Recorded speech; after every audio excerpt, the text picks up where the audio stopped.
Lecture du livre du prophète Sophonie. Cherchez le Seigneur, vous tous, les humbles du pays, qui accomplissez sa loi. Cherchez la justice, cherchez l'humilité. Peut-être serez-vous à l'abri au jour de la colère du Seigneur. Je laisserai chez toi un peuple pauvre et petit. Il prendra pour abri le nom du Seigneur. Ce reste d'Israël ne commettra plus d'injustice. Ils ne diront plus de mensonges. Dans leur bouche, plus de langage trompeur. Mais ils pourront paître et se reposer. Nul ne viendra les effrayer.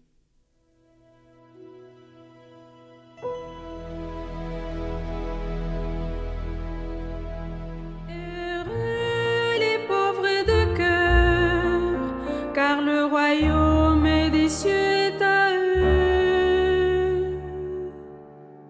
Le Seigneur fait justice aux opprimés, aux affamés il donnait le pain.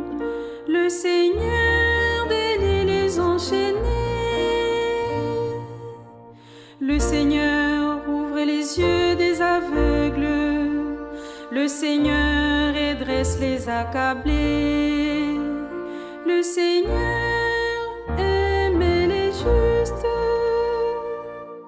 Le Seigneur protège l'étranger.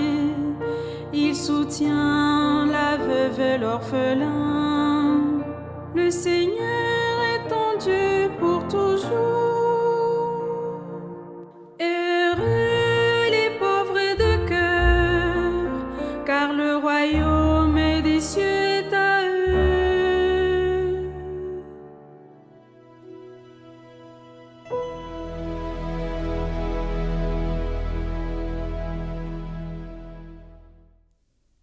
Lecture de la première lettre de saint Paul apôtre aux Corinthiens. Frères, vous qui avez été appelés par Dieu, regardez bien, parmi vous, il n'y a pas beaucoup de sages aux yeux des hommes, ni de gens puissants ou de haute naissance. Au contraire, ce qu'il y a de fou dans le monde, voilà ce que Dieu a choisi, pour couvrir de confusion les sages. Ce qu'il y a de faible dans le monde, voilà ce que Dieu a choisi, pour couvrir de confusion ce qui est fort.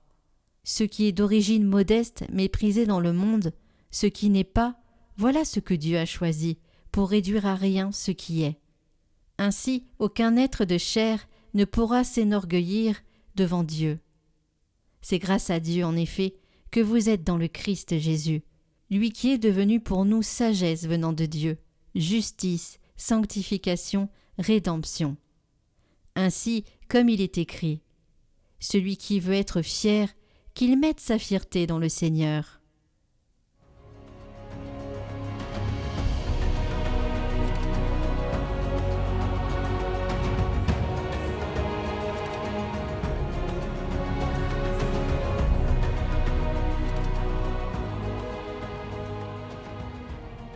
Évangile de Jésus-Christ selon saint Matthieu.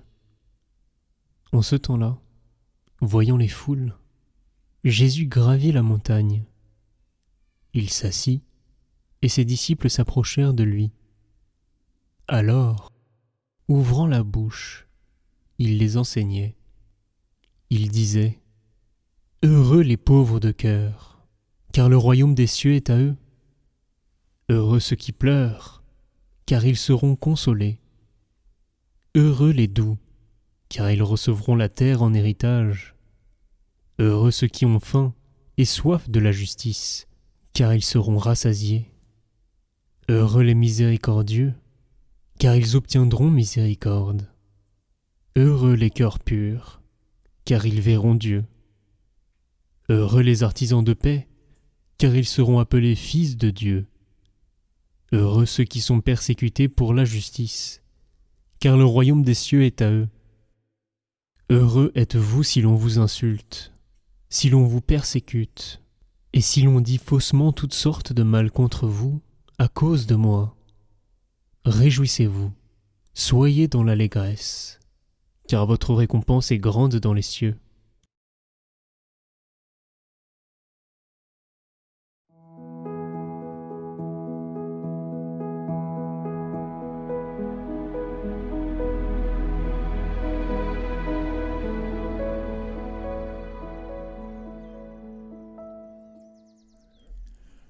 Chers amis de Catoglade, dans ce 4e dimanche du temps ordinaire, l'évangile de saint Matthieu présente Jésus comme un nouveau Moïse qui donne sa loi nouvelle au début de son ministère. Cette bonne nouvelle commence par cette page des béatitudes. Heureux, bienheureux. 9 fois bienheureux. Jésus nous parle d'un bonheur assez particulier puisqu'il prend son départ dans une situation pas facile. La foule qui se rassemble auprès de Jésus, comme toutes les foules d'aujourd'hui, cherche le bonheur. Le cœur de l'homme cherche le bonheur. Le texte des Béatitudes est souvent choisi pour les obsèques parce qu'au cœur de la détresse, le moment de pleurer un être cher, nous aimons nous rappeler les moments de bonheur passés en sa présence. Aujourd'hui, la situation du monde n'est pas très réjouissante. L'homme moderne avait cru qu'avec l'avènement de la science et de la technologie, nous pourrions progresser dans une vie plus heureuse. Malheureusement, il n'en est rien. Le XXe siècle a connu 2 grandes guerres qui ont laissé ce monde exsangue. Les pauvres sont toujours là, et ils arrivent en masse aux portes de l'Occident, opulent, et la guerre aussi pointe à l'horizon. Bref, que signifient pour nous aujourd'hui, disciples de Jésus, ces béatitudes ? Notre Maître est-il un doux rêveur qui nous promet des lendemains qui chantent ? Ou est-ce plutôt un appel à relever le défi pour ouvrir au monde, à nos contemporains, une autre voie pour trouver le vrai bonheur. Voyons d'abord ce que le mot « heureux » signifie.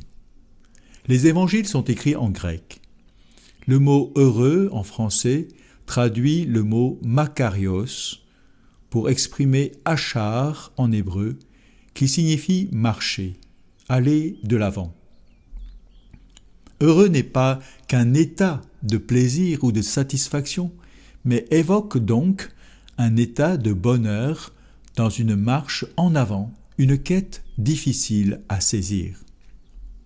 C'est pourquoi l'exégète israélite André Chouraki traduit la première béatitude par « En marche, les pauvres de cœur ». C'est pourquoi il est bon d'ajouter « bienheureux » à « heureux » pour ne pas comprendre les béatitudes comme un état, un sentiment de félicité, de joie d'un moment, mais comme une quête, une marche, un sursaut face à une épreuve. Et c'est le propre des saints, des bienheureux, qui ne se laissent jamais vaincre par les combats qui se présentent à eux.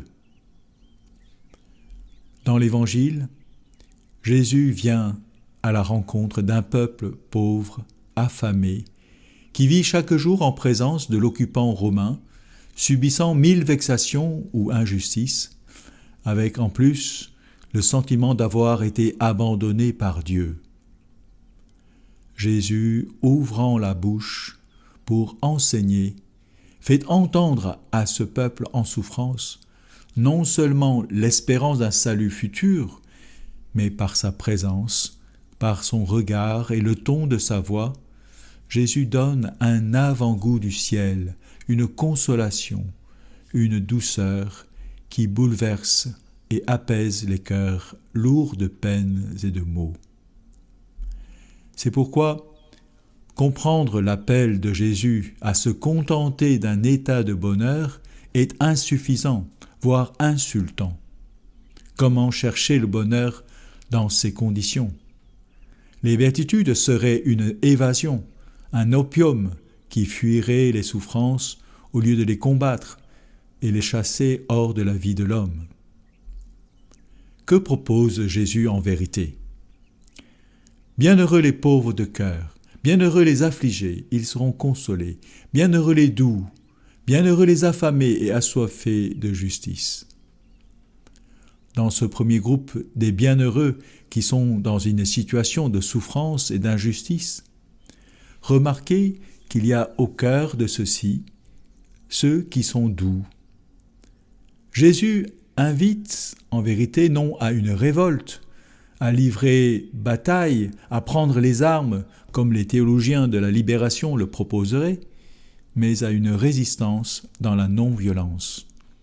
En avant les doux. Gandhi l'avait bien compris, lui qui avait une grande admiration pour Jésus. Et il a eu la récompense de sa lutte. Il a eu la terre en héritage. Puis vient un deuxième groupe, justement pour ceux qui ne veulent pas rester inactifs face à la détresse et à la souffrance humaine.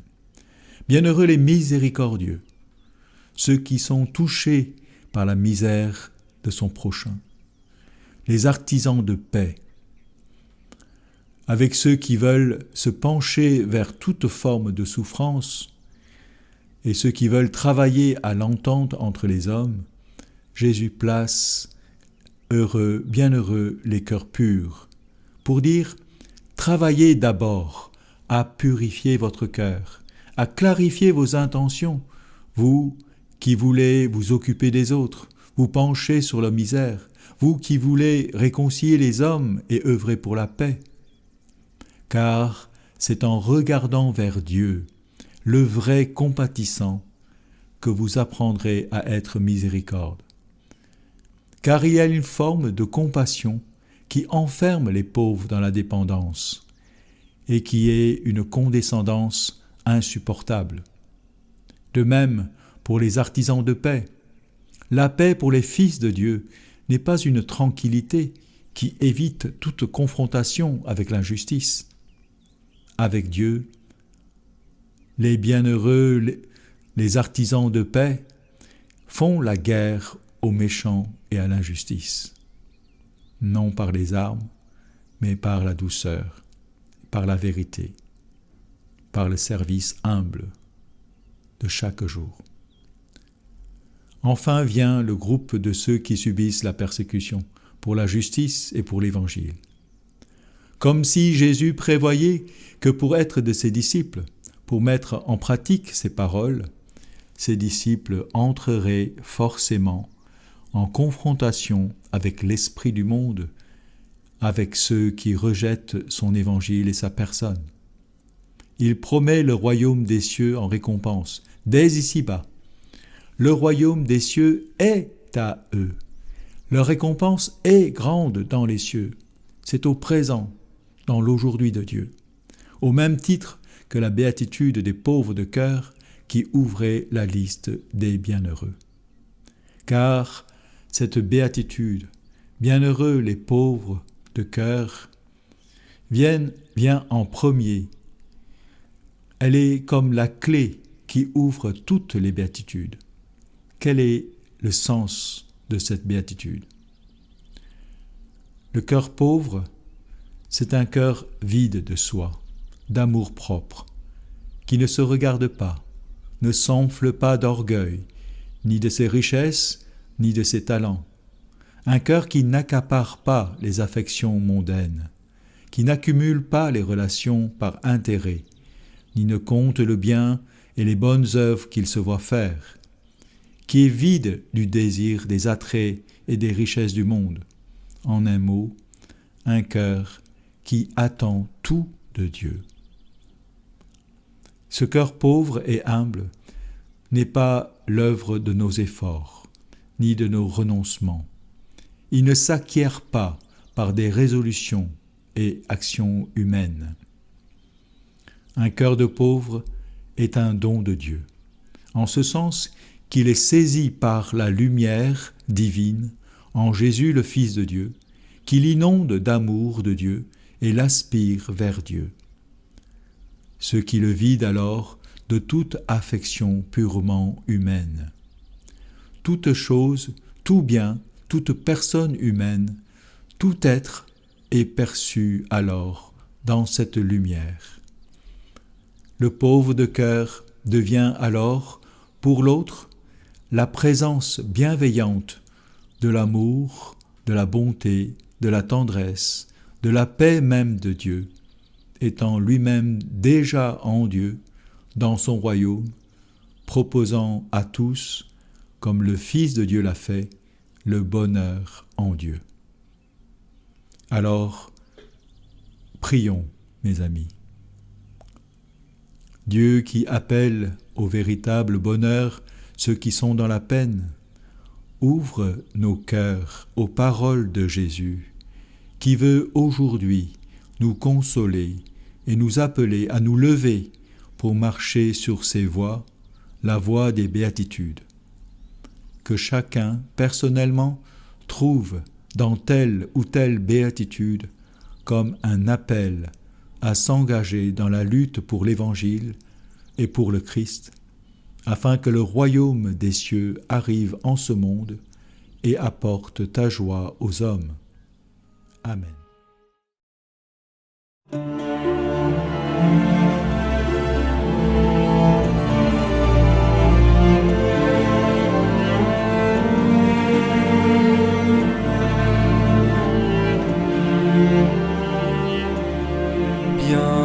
Bienheureux qui m'écoute et se met à mon école, lui qui garde jour et nuit ma parole.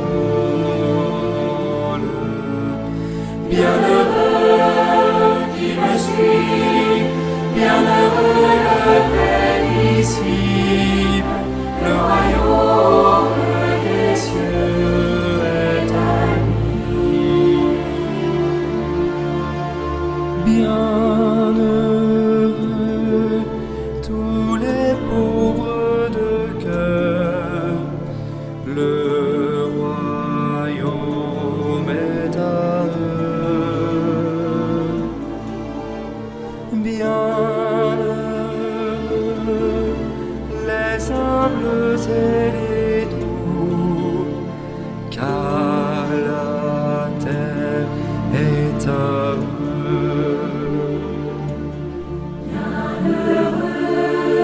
Qui m'écoute et se met à mon école, lui qui garde jour et nuit ma parole.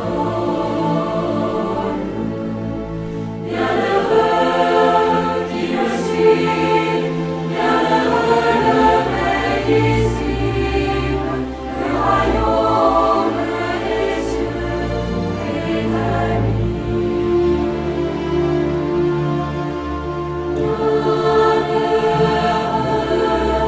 Sont les cœurs affligés, ils seront consolés.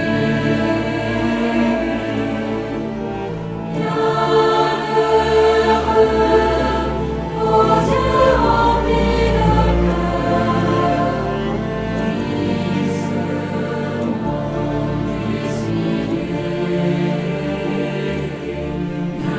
Bienheureux qui m'écoute et se met à mon école, lui qui garde jour et nuit ma parole.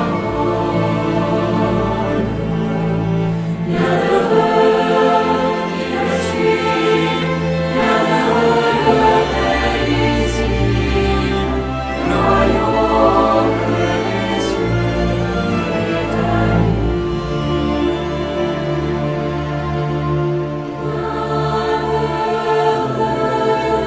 Des miséricordieux,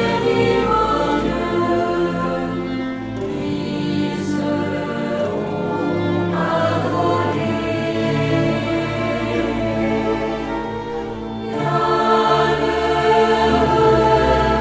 ceux qui ont un cœur pur, car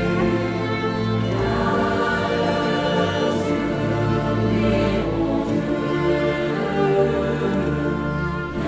Bienheureux qui m'écoute et se met à mon école, lui qui garde jour et nuit ma parole. Bienheureux qui me suit, bienheureux le vrai disciple, le royaume des cieux est à lui. Bienheureux ceux qui sont dénigrés, insultés pour mon nom. Bienheureux tous les persécutés, mon esprit brûle en eux.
Prions pour toutes les intentions déposées en commentaire cette semaine.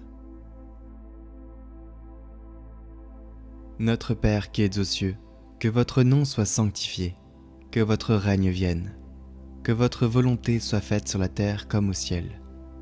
Donnez-nous aujourd'hui notre pain de ce jour. Pardonnez-nous nos offenses, comme nous pardonnons aussi à ceux qui nous ont offensés. Et ne nous laissez pas entrer en tentation, mais délivrez-nous du mal. Amen. Je vous salue Marie, pleine de grâce, le Seigneur est avec vous. Vous êtes bénie entre toutes les femmes, et Jésus, le fruit de vos entrailles, est béni. Sainte Marie, Mère de Dieu, priez pour nous, pauvres pécheurs, maintenant et à l'heure de notre mort. Amen. Gloire au Père et au Fils et au Saint-Esprit, comme il était au commencement, maintenant et pour les siècles des siècles. Amen.